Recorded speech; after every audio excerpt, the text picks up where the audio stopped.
Nous voulons ce matin poursuivre notre lecture du livre de la Genèse. La dernière fois, nous avons vu que parmi les 12 fils de Jacob, un seul présente les caractères spirituels de la famille d'Abraham.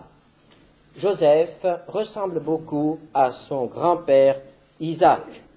Joseph est un jeune homme craignant Dieu, aimant le Seigneur et étant fermement décidé de marcher dans l'obéissance à ce que le Seigneur lui montre. Nous avons vu que Joseph s'est immédiatement attiré l'hostilité de ses frères et il se débarrasse de lui, d'abord en voulant le tuer, puis en le vendant comme esclave. Genèse 37, verset 28. Au passage des marchands madianites, ils tirèrent et firent remonter Joseph hors de la citerne, et ils le vendirent pour 20 cycles d'argent aux Ismaélites qui l'emmenèrent en Égypte. Joseph, nous dit la Bible, avait 17 ans à ce moment-là. 17 ans. Et il se retrouve sur un marché d'esclaves. Il a été vendu comme un mouton. Il n'a pas plus de droits qu'un mouton. Il n'a pas le droit de protester. Il n'a pas le droit de contester. Il n'a même pas le droit de se plaindre. Il sait que dorénavant, il sera esclave, c'est-à-dire qu'on ne demandera de lui qu'une seule chose, le rendement. Il ne sera plus considéré comme un homme, mais comme un animal. Il était pourtant héritier. Héritier d'une grande famille. Héritier d'un prince. Il avait les promesses de Dieu. Et le voici maintenant sur le marché aux esclaves. N'importe qui va pouvoir l'acheter. Il n'a pas le droit de choisir son employeur. C'est l'employeur qui le choisira. Et le critère, ce sera sa bonne mine et ses biceps. Et c'est là-dessus que se calculera, que se marchandera son prix. Il est une marchandise offerte au plus offrant. Et il a 17 ans. Nous pouvons nous imaginer les sentiments qui étaient dans le cœur de Joseph. Réduit dans cette situation à cause de ses frères, à cause de la jalousie de ses frères, arraché à son père, arraché à son pays, emmené dans un pays étranger. Genèse 39, verset 1. On fit descendre Joseph en Égypte, et Potiphar, officier de Pharaon, chef des gardes égyptiens, l'acheta des Ismaélites qu'il y avait fait descendre. Il est acheté par un officier. Il est conduit dans la maison des esclaves. Il est remis entre les mains du chef des esclaves. Et nous pouvons bien penser qu'il n'a pas été affecté aux travaux les plus simples et les plus beaux. Dernier venu, jeune, on lui a certainement consacré les travaux les plus vils, les plus dégradants, les plus fatigants. Il est devenu esclave des esclaves. Quelle situation! Quelle situation pour ce jeune homme qui a une âme aussi noble que Joseph. Et voici que nous lisons au verset 2, « L'Éternel fut avec lui. » Là, en Égypte, loin de sa famille, loin de l'autel où il avait l'habitude d'adorer Dieu, Joseph réalise tout à coup qu'il n'est pas seul. Son Dieu est avec lui. Dieu fut avec lui. Quelle expérience! En ce temps-là, la pensée de la divinité était fortement rattachée au lieu. On pensait que la divinité habitait quelque part, de précis, sur terre, qu'elle avait son territoire, comme les chefs politiques. Chaque dieu, chaque divinité avait son territoire. Et si l'on sortait de son territoire, on était séparé de son Dieu. C'est ce qui explique bien l'attitude de Naaman, ce général syrien qui s'est converti et qui a voulu emporter un peu de terre d'Israël pour adorer Dieu sur la terre d'Israël. C'était une conception très primitive, évidemment, mais largement répandue à cette époque. Et là, nous voyons que Joseph, dans un pays étranger, réalise que son Dieu est avec lui. On a pu le séparer de son père, on l'a séparé de ses frères, on l'a séparé de ses tantes, de son pays, mais on n'a pas pu le séparer de son Dieu. Quelle expérience! L'Éternel, son Dieu, fut avec lui. Et peut-être qu'il a réalisé bien plus la présence de Dieu en Égypte que lorsqu'il était en Canaan. Et nous lisons. Et la prospérité l'accompagna. Il habitait dans la maison de son maître, l'Égyptien. Et nous comprenons que Dieu a béni Joseph chez Potiphar. Dieu a mis sa bonne main sur ce jeune homme qui avait été victime d'une si cruelle injustice. Dieu fut avec lui. Dieu le bénit. Et nous pouvons conclure que l'attitude de Joseph a permis à Dieu de le bénir. Car il est évident que Dieu ne bénit pas n'importe qui, et que Dieu bénit d'après notre attitude intérieure. Non pas nos paroles ou nos actes, mais notre attitude intérieure détermine la bénédiction que Dieu est prêt à nous donner, à chacun d'entre nous. Et nous voyons ici que si Dieu a béni Joseph, c'est que l'attitude intérieure de Joseph était telle que le Saint-Esprit pouvait agir en lui et par lui. C'est pourquoi je ne m'avancerai pas de trop en disant qu'il n'y avait certainement pas dans le cœur de Joseph de la rancune ou de l'amertume. L'amertume, la rancune repousse le Saint-Esprit, empêche Dieu d'agir, de nous bénir. Oh, combien de chrétiens ferment leur cœur avec ces énormes pierres qui sont l'amertume, la rancune, les murmures, la révolte. Et pourtant Joseph aurait eu des raisons de se révolter. Il était une victime de la jalousie de ses frères. Au verset 3, son maître vit que l'Éternel était avec lui, et que l'Éternel faisait prospérer entre ses mains tout ce qu'il entreprenait. Il faut beaucoup pour qu'un maître remarque cela. il a fallu certainement quelque temps pour que Potiphar s'aperçoive que la prospérité était attachée à la personne de son jeune esclave hébreu.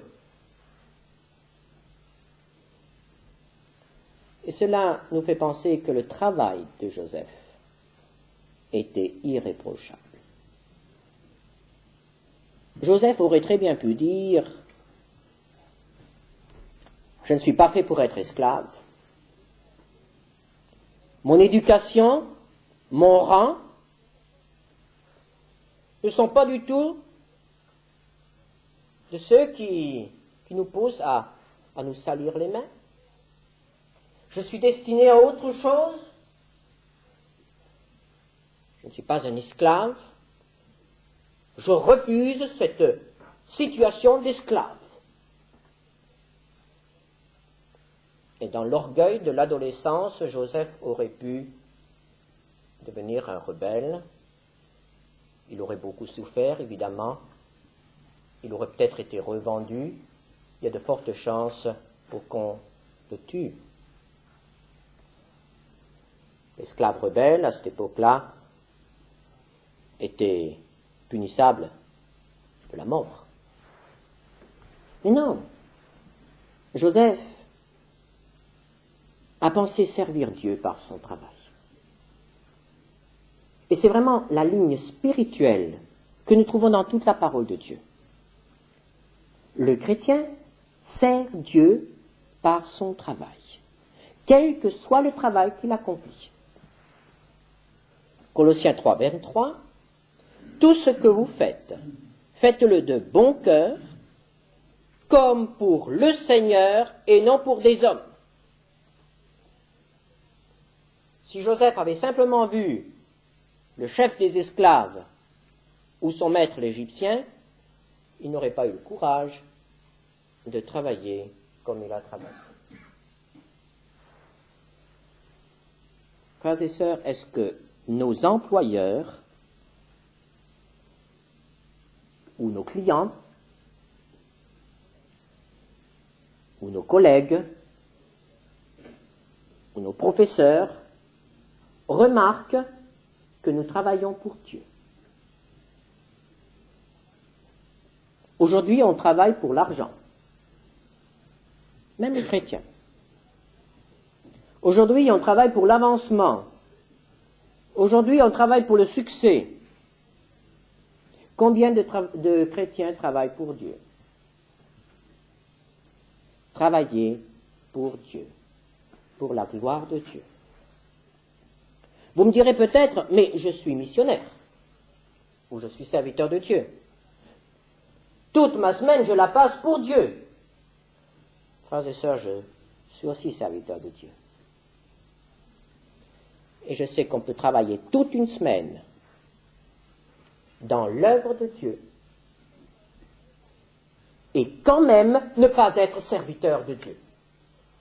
Et quand même, en dernier ressort, ne pas rechercher avant tout la gloire de Dieu, l'avancement du règne de Dieu.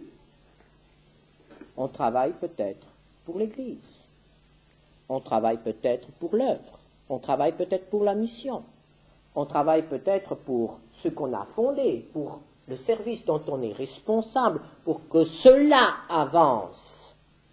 Mais est-ce que on travaille en toutes circonstances pour la gloire de Dieu? Est-ce qu'on serait prêt, par exemple, à ce que notre service ou que notre œuvre ou que notre Église soit écartée si cela devait servir Dieu, à la gloire de Dieu? Cherchez avant tout la gloire de Dieu. C'est cela le but du chrétien. Joseph a travaillé pour la gloire de Dieu. Et son maître s'en est aperçu. Son maître vit que l'Éternel était avec lui. Et je crois que l'évangélisation serait quelque chose de très facile à Marseille. Si le boulanger voyait que Dieu est avec vous quand vous achetez votre pain, si la marchande de 4 saisons voyait que Dieu est avec vous quand vous choisissez vos tomates.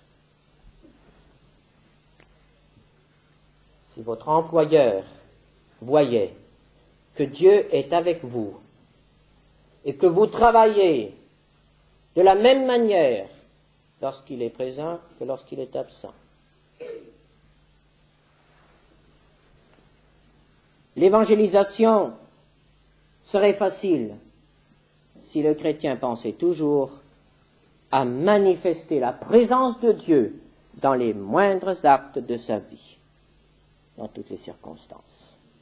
Il ne doit pas y avoir de rupture entre la semaine et le dimanche, entre le profane et le sacré.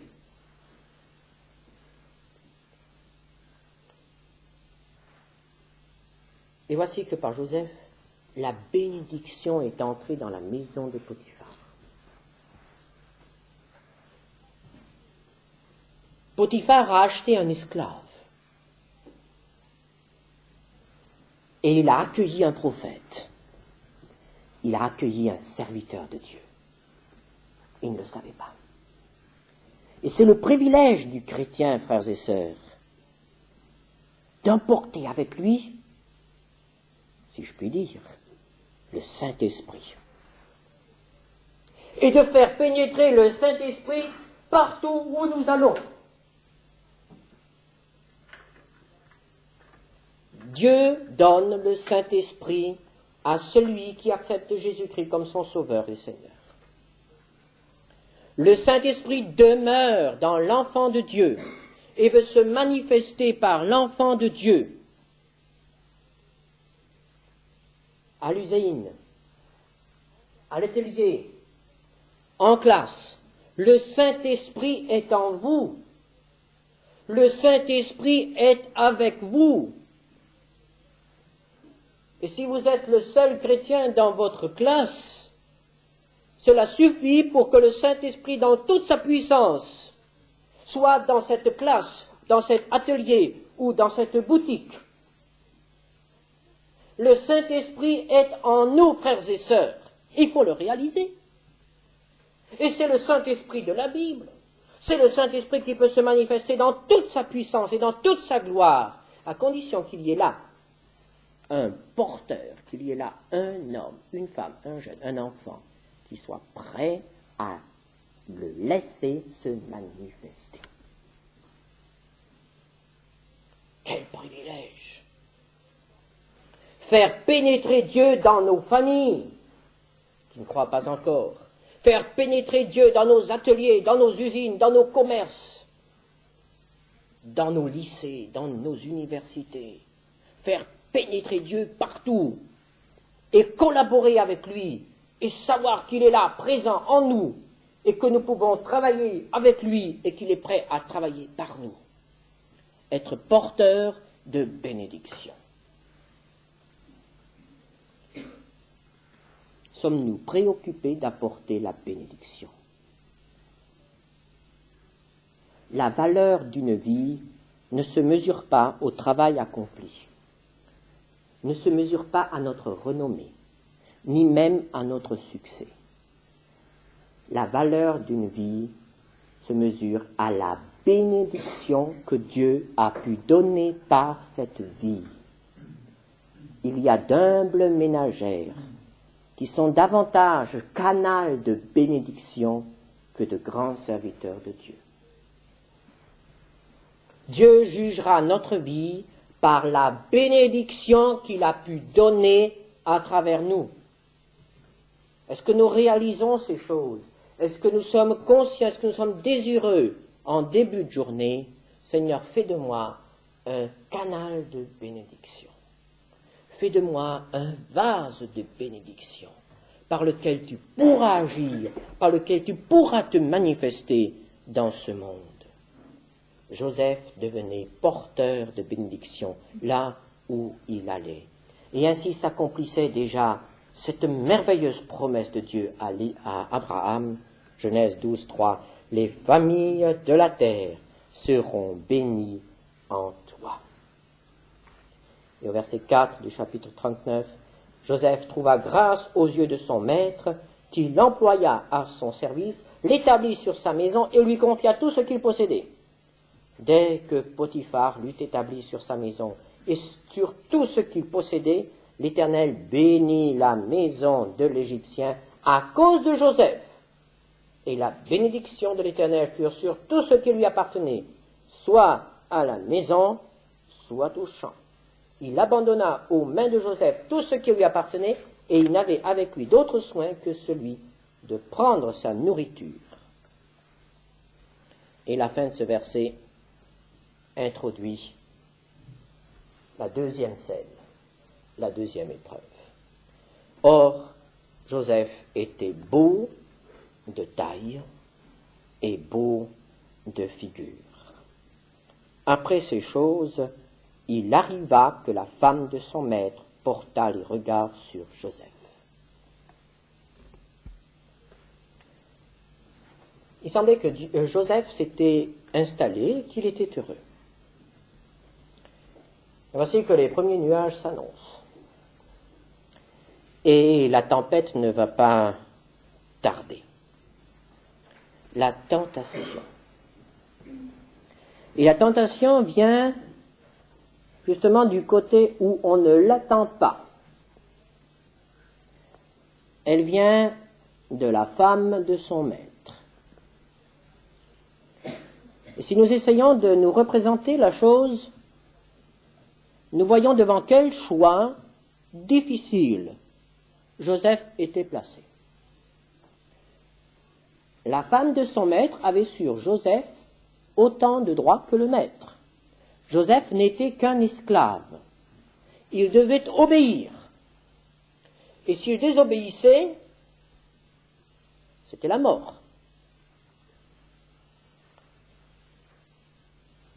S'il obéissait, dans ce cas, cela pouvait ouvrir la porte à de nombreuses possibilités.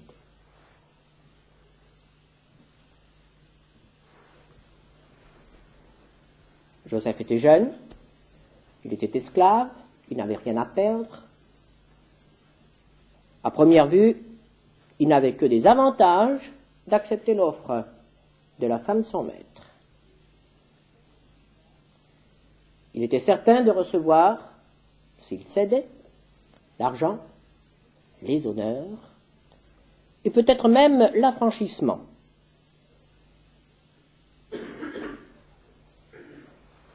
Combien d'avantages étaient liés à l'acceptation de l'offre de la femme de Potiphar, et combien d'inconvénients étaient liés à son refus. Il s'attirait immédiatement l'hostilité de cette femme, qui était quand même puissante dans la maison, et qui pouvait le faire détruire. Une femme blessée dans son amour-propre est dangereuse lorsqu'elle pense à la vengeance. Et malheur à Joseph si la femme de Potiphar était poussée à la vengeance. Et nous voyons qu'il répond. Voici mon maître ne prend avec moi connaissance de rien dans la maison, et il a remis entre mes mains tout ce qui lui appartient. Il n'est pas plus grand que moi dans cette maison, et il ne m'a rien interdit, excepté toi, parce que tu es sa femme. Comment ferais-je un aussi grand mal, et pécherais-je contre Dieu?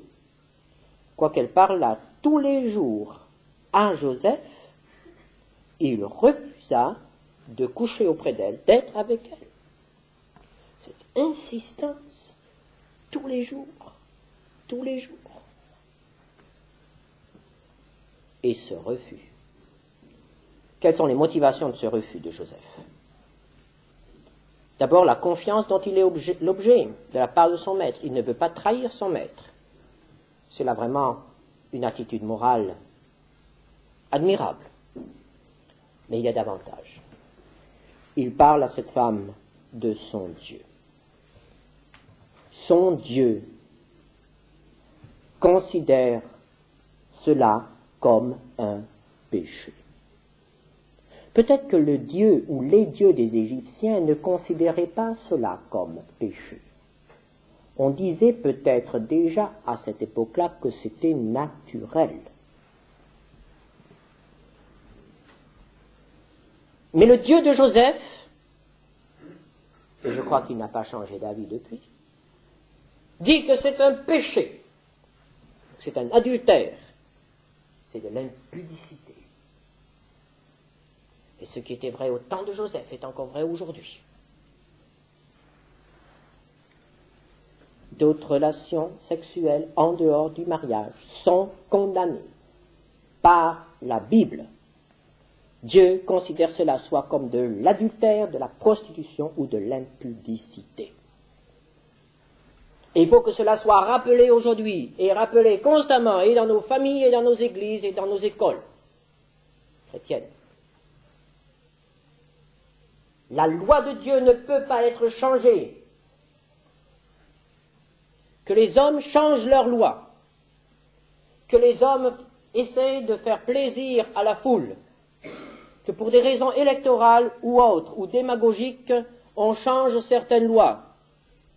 Rien ne pourra faire changer la loi de Dieu.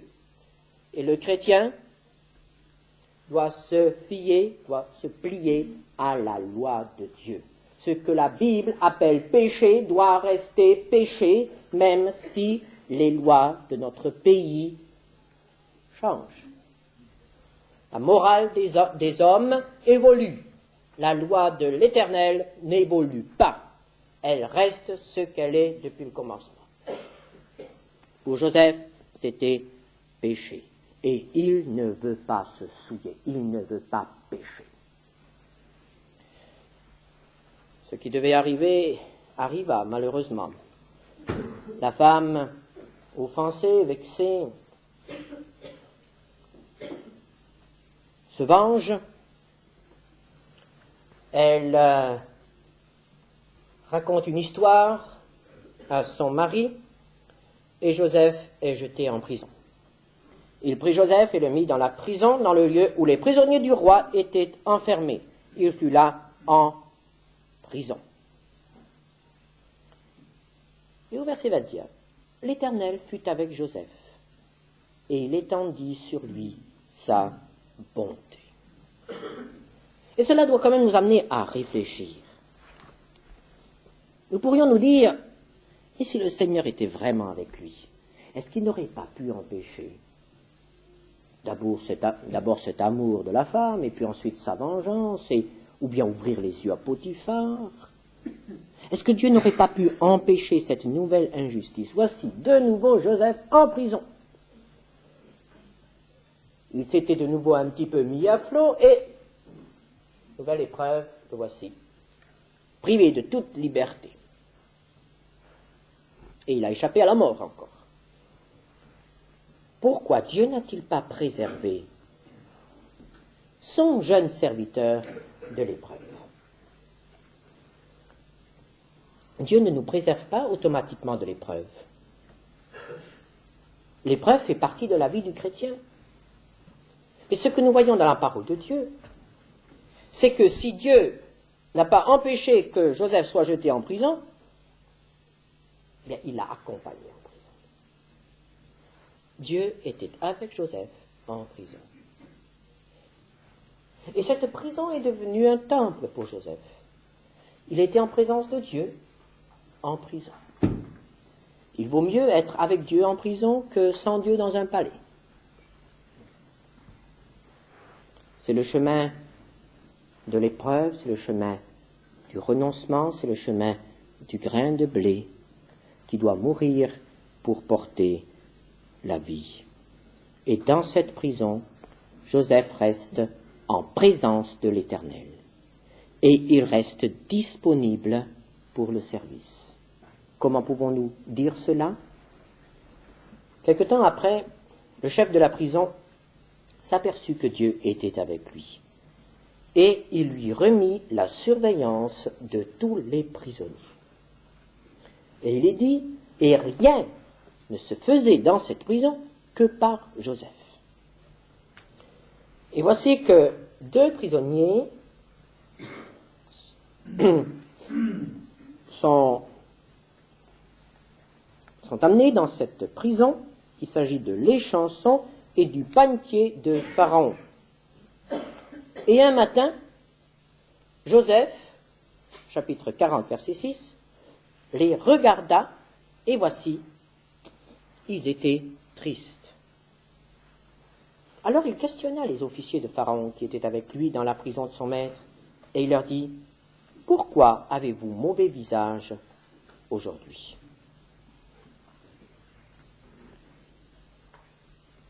Joseph aurait eu bien des raisons pour être triste lui-même, et pour s'occuper et cultiver sa tristesse,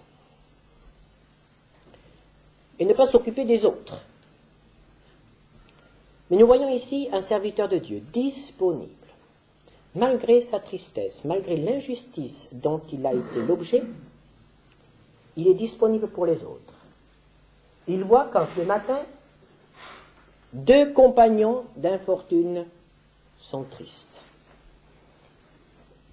Ce qui nous arrive de remarquer la tristesse sur le visage de ceux qui nous entourent.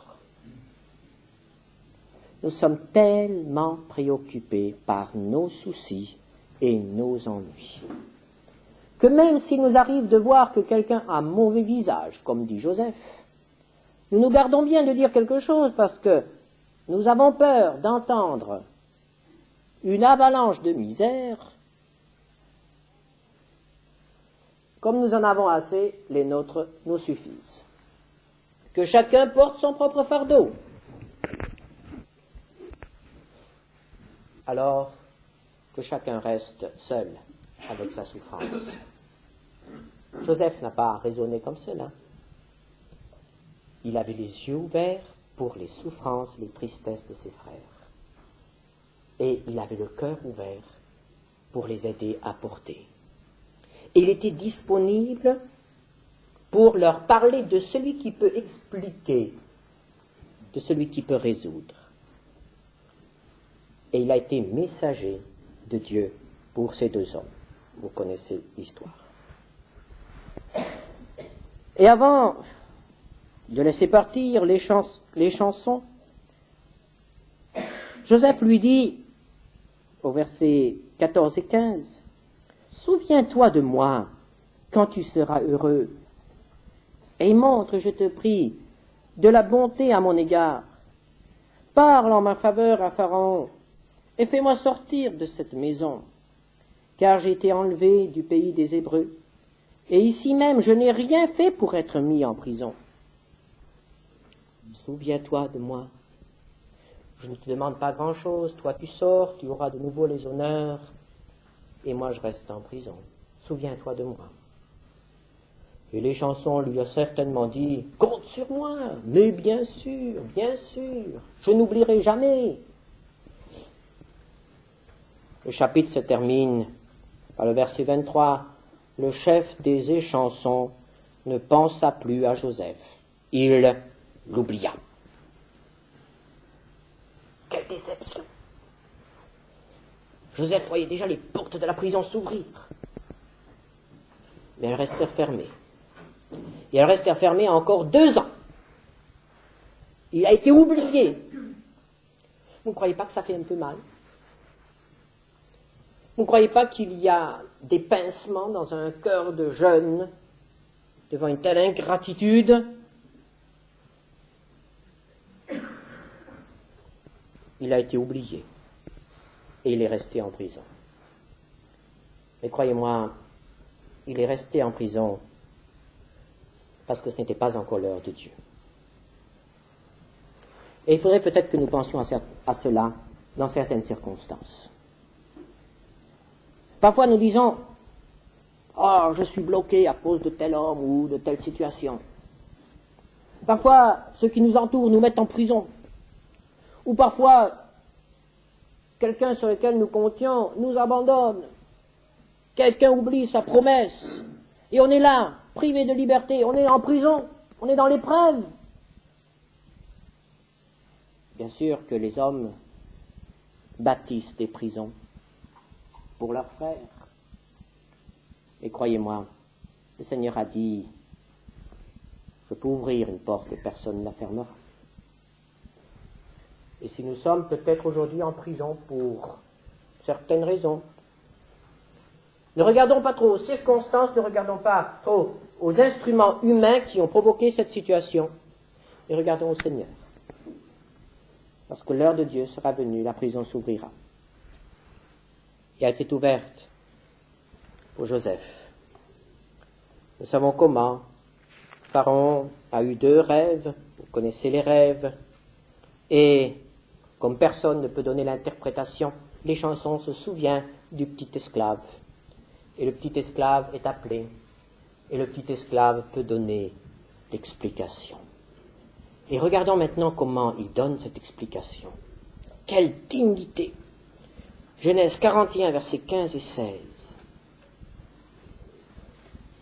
Pharaon dit à Joseph, « J'ai eu un songe, personne ne peut l'expliquer, et j'ai appris que tu expliques un songe après l'avoir entendu. » Joseph répondit à Pharaon en disant, « Ce n'est pas moi, c'est Dieu qui donnera une réponse favorable à Pharaon. » Et au verset 25, Joseph dit à Pharaon, « Ce qu'a songé Pharaon est une seule chose.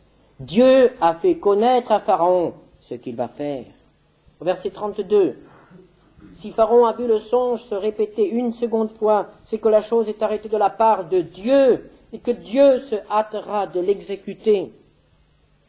Pharaon qui était adoré comme Dieu, Pharaon qui se croyait Dieu, entend prononcer le nom de l'Éternel, le Dieu qui donne l'explication, le Dieu qui gouverne toutes choses.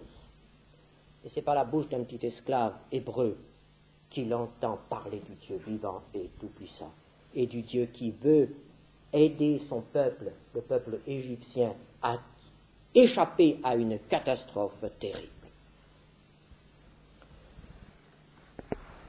Des années et des années d'épreuves n'ont pas eu raison de la foi et de l'amour pour Dieu de Joseph. Joseph est resté 13 ans en prison, ou esclave. Il avait 17 ans quand il a été vendu, et il avait 30 ans quand il est devenu ministre de Pharaon. 13 années à l'école de Dieu. C'est ce qu'il faut. Il faut bien plus parfois pour faire d'un chrétien un serviteur de Dieu. Joseph ne serait pas devenu ce qu'il est devenu s'il était resté bien entouré, bien soigné par son papa. C'est à l'école de la vie, à la difficulté, au travail, à la souffrance, que Joseph est devenu un serviteur. Car même ministre, il reste serviteur. Nous ne lisons pas qu'il a profité de sa position pour se venger de Potiphar et de sa femme. Nous ne lisons pas qu'il s'est vengé de l'échanson. Il n'y a pas eu de vengeance. Il y a eu pardon. Pardon et service. Quelle leçon! Quelle leçon quand nous pensons que Joseph est un croyant de l'ancienne alliance, qui n'avait pas la connaissance que nous avons aujourd'hui et qui n'avait pas non plus les ressources que nous avons aujourd'hui pour servir Dieu. Demandons à Dieu de nous donner cet esprit de paix, cet esprit de service qui caractérise Joseph. Amen.